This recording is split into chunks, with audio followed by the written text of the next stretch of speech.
gabi mga higala! Welcome balik diri sa Late Night with DJ Fretzy, ang inyong amiga nga ready kayong maminaw ug mohatag og tambag. Tonight na atay letter nga very emotional nga makaingon jud ta nga abi nako siya na. So let's read it together.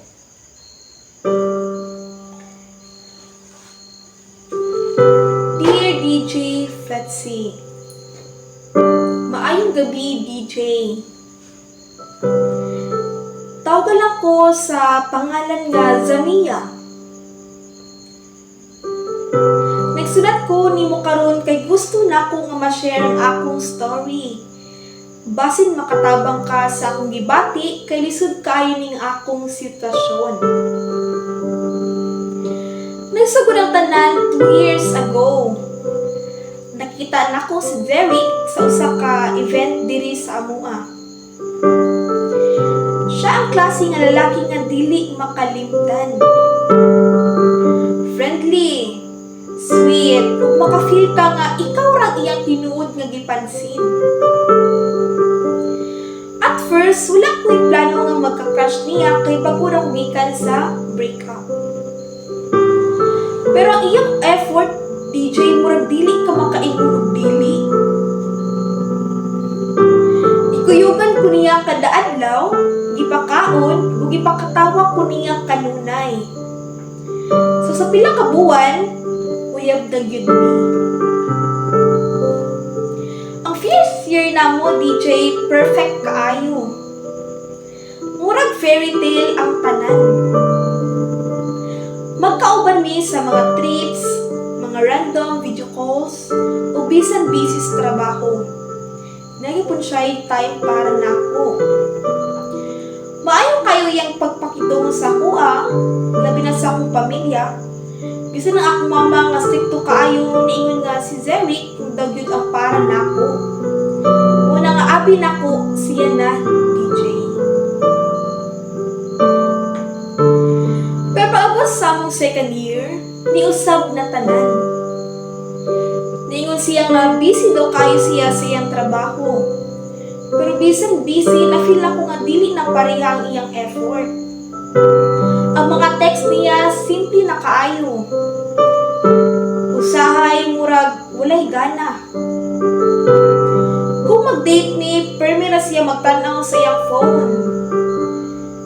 Gi-ignore na ako kay basin stress lang siya. Ingon pa nila, dapat pasabot ra nimo ang imong partner. Pero DJ, murag na ay something nga dili nako masabtan. One night, DJ, nagplano ni nga mag-date pero last minute, ki-cancel niya kay naano siya meeting. Nakasabot ako pero something inside me told me to check. Gi-follow na ko siya sa restaurant kay giingon niya. Ugbaw niya ang pinakasakit nga parte. DJ, nakita na ko siya nga nagkuyog ug lain nga babae. Dili ni kay kuyog ka, sweet kaayo sila. Murag kami sa una. Gigulitan niya ang kamot sa babae ug nagkatawa silang murag walay problema. Ulo kay baloon sa akong buhaton. Niuli ra ko ug naghilak ka sa balay. Asunod adlaw, gi-face na ko siya. Ipangutanan ako siya kung unsa kong babae nga iyang puyo. Ningon siya, DJ. Ningon siya nga duha mi sa iyang kinabuhi. Pero ni siya mag-sorry.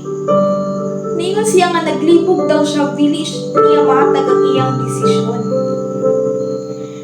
Pero DJ, nasaw na ko pagsalig ug balik.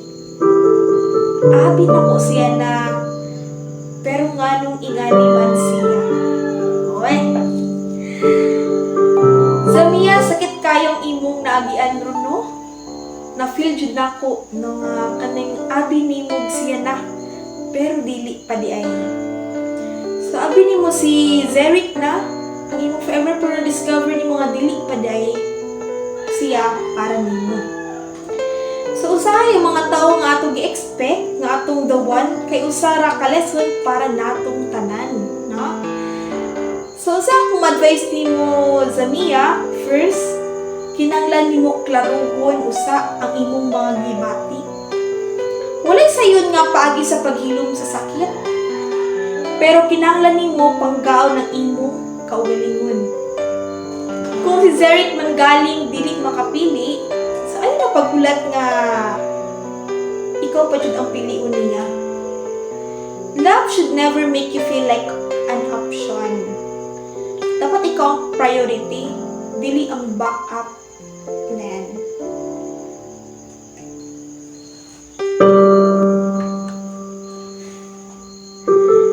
Kung magbilin ka sa sitwasyon Zamia nga duha mo sa iyang kinabuhi, ikaw ra jud ang masakitan.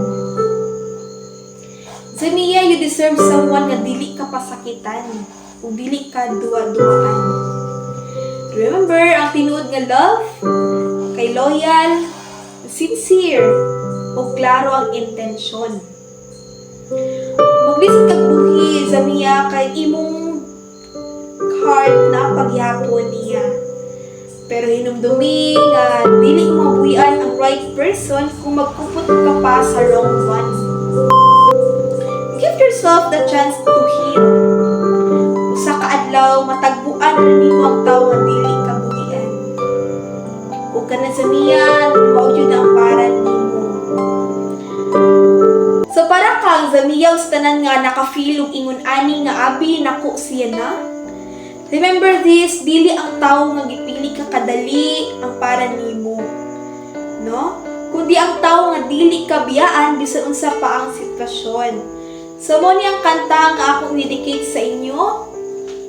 Paano na kaya by Bugoy Trilad. So padayon lang Zamia, kay mas deserving ka. Sa tanan nga listeners nato dinhaa, ayaw kalimot nga uminaw kanunay diri sa Late Night with DJ Fretzy. Daghang salamat ug maayong gabi.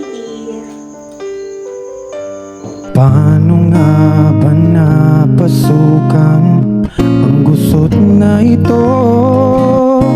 Di naman akalaing magbabago ang pagtingin sa'yo.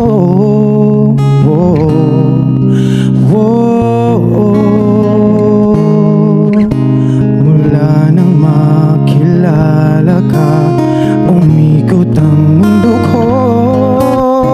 Di na kayang ilim at itago ang nararamdamang ito.